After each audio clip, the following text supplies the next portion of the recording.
भर्ती पास मौल्लिम रहबरे उर्दू एसोसिएशन ने रामपुर सांसद श्री मोहिबुल्लाह नदवी को ज्ञापन सौंपा। आज एक सम्मान समारोह में मौल्लिम रहबरे उर्दू संगठन ने 2017 में निकाली गई उर्दू भर्ती से संबंधित एक ज्ञापन सांसद महोदय को सौंपा, जिसमें बताया गया कि 2017 में तत्कालीन सरकार द्वारा निकाली गई उर्दू भर्ती को तत्कालीन सरकार ने आरंभ किया था, जिसको वर्तमान सरकार ने चयन प्रक्रिया की समीक्षा के नाम पर रोक दिया, जो कि सरासर गलत है। जबकि इसके साथ आरंभ की गई अन्य भर्ती प्रक्रिया पूर्ण कर दी गई, जिसके विरुद्ध एसोसिएशन ने कोर्ट का रुख किया, जहां से सरकार को भर्ती प्रक्रिया पूर्ण करने का आदेश दिया। हाई कोर्ट की डबल बेंच ने भी उर्दू एसोसिएशन के हक में ही फैसला दिया, किंतु वर्तमान सरकार उर्दू भर्ती को पूरा नहीं कर रही है। इसलिए सांसद से निवेदन किया गया कि सरकार की इस जिद्दी रवैये से निजात दिलाने के लिए मोलमीन की आवाज को संसद में उठाएं। ज्ञापन के माध्यम से कहा गया कि दिसंबर 2016 में 12,460 अध्यापक भर्ती और 4,000 उर्दू भर्ती का शासनादेश तत्कालीन समाजवादी सरकार ने निकाला था। आवेदन की समस्त प्रक्रिया पूरी होने के बाद काउंसलिंग भी हो चुकी थी और अभ्यर्थियों के मूल दस्तावेज बेसिक शिक्षा अधिकारी के कार्यालय में जमा करा लिए गए थे। केवल नियुक्ति पत्र मिलना शेष था, परंतु उसी समय प्रदेश में 2017 के आम चुनाव में सत्ता परिवर्तन होने के कारण उत्तर प्रदेश के मुख्यमंत्री माननीय योगी आदित्यनाथ जी ने बिना कोई कारण बताए केवल समीक्षा के नाम पर तत्काल प्रभाव से 4,000 उर्दू भर्ती पर रोक लगा दी। इसके उपरांत हम बेरोजगारों ने मुख्यमंत्री, उप मुख्यमंत्री, रक्षा मंत्री राजनाथ सिंह जी और मुख्तार अब्बास नकवी जी के अतिरिक्त सरकार के कई वरिष्ठ मंत्रियों और अधिकारियों से मिलकर अपनी पीड़ा को बताया और भर्ती पूरी करने के लिए विनती की, परंतु 8 वर्ष बीत जाने के पश्चात हमें केवल झूठे आश्वासन के अतिरिक्त कुछ भी प्राप्त नहीं हुआ,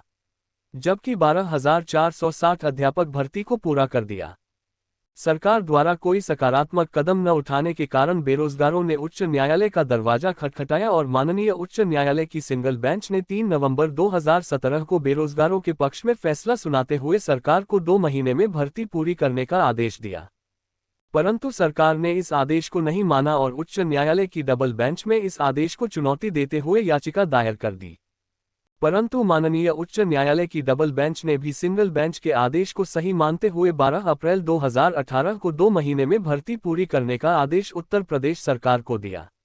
परंतु सबका साथ सबका विकास का खोखला नारा देने वाली सरकार ने 8 अक्टूबर 2018 को छात्रों की संख्या कम और उर्दू अध्यापकों की संख्या अधिक बताते हुए भर्ती को निरस्त कर दिया, जबकि आरटीआई से एकत्र की गई रिपोर्ट के अनुसार छात्रों की संख्या बहुत अधिक है। और फिर डबल बेंच के आदेश के विरुद्ध पुनर्विचार याचिका भी दायर कर दी, परंतु उच्च न्यायालय ने सरकार की यह याचिका भी 25 मार्च 2019 को खारिज कर दी। इसके उपरांत उत्तर प्रदेश सरकार कोर्ट की अवमानना में फंसता हुआ देखकर सर्वोच्च न्यायालय पहुंच गई। माननीय सर्वोच्च न्यायालय ने भर्ती पूरी करने के लिए फिर से माननीय उच्च न्यायालय में केस ट्रांसफर कर दिया, परंतु अभी तक हम बेरोजगारों को न्याय नहीं मिल पाया है। माननीय सांसद महोदय बहुत से बेरोजगार साल से इस भर्ती पूरी होने के इंतजार में नौकरी मिलने से पूर्व ही रिटायर हो चुके हैं और बहुत से तो इस दुनिया को ही छोड़ चुके हैं। हम समस्त बेरोजगार आपसे विनम्र निवेदन करते हैं कि देश के सबसे बड़े लोकतंत्र के मंदिर में हम असहाय, लाचार, कमजोर, बेबस और बेरोजगारों के हक में हमारी आवाज को सरकार तक पहुंचाने का कष्ट करें। हम आपके सदैव आभारी रहेंगे। सम्मान करने वालों और ज्ञापन देने वालों में अयूब खान, वामिक कमर, अतहर अली, मौलाना नूरी, महफूज आलम, मोहम्मद फहीम, कलीम रहमान, सैफ अनवर, समद, फैसल नसीम आदि शामिल रहे।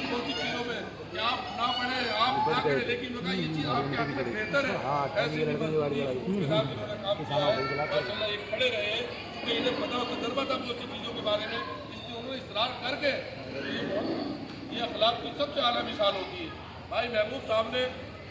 सारे जो है लीगल हमारे काम देखे माशाल्लाह, और बाद जगहों पर ऐसा खबर उड़ा दी गई, अखिलेश तक भी पहुंचा दी गई कि इमाम साहब का नाम बचपन में ये था वो था, तो इन्होंने जो है जब वो वहाँ से टीम आई थी वो भी डर रही थी कि पता नहीं तो फंस जाए, लेकिन महबूब साहब की इस्तेकामत, कॉन्फिडेंस ने कहा कि नहीं ये कोई चीज़ नहीं है, हमने सब मसला सॉल्व कर लिया। भाई मुस्तफ़ा साहब, जनाब आप सब वाकई में अब जनाब हाजी निसाब साहब के साहबजादे हैं, उन्होंने अपने इलाके में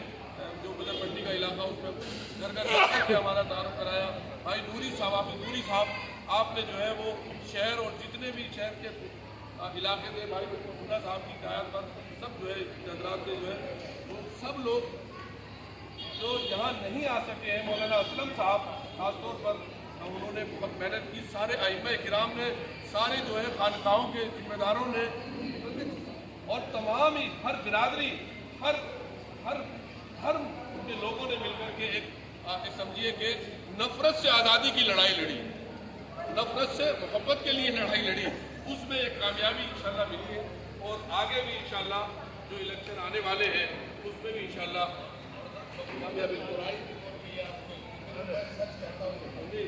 आपको माशाल्लाह पहले दिन से जो है वो सभी लोग माशाल्लाह बबू भाई तो ये जो है। और आप हजरात संभल से जो हमें संभल जिले से और मुरादाबाद जिले से जो हौसला मिल रहा था हमारे दोस्त साहब और अजीत जा करके हमें हौसला दे रहे थे और हमें अटेंड करने का भी उन्हें मौका नहीं था, लेकिन उन्होंने जो है वो अपने फर्ज और एहसास और जिम्मेदारी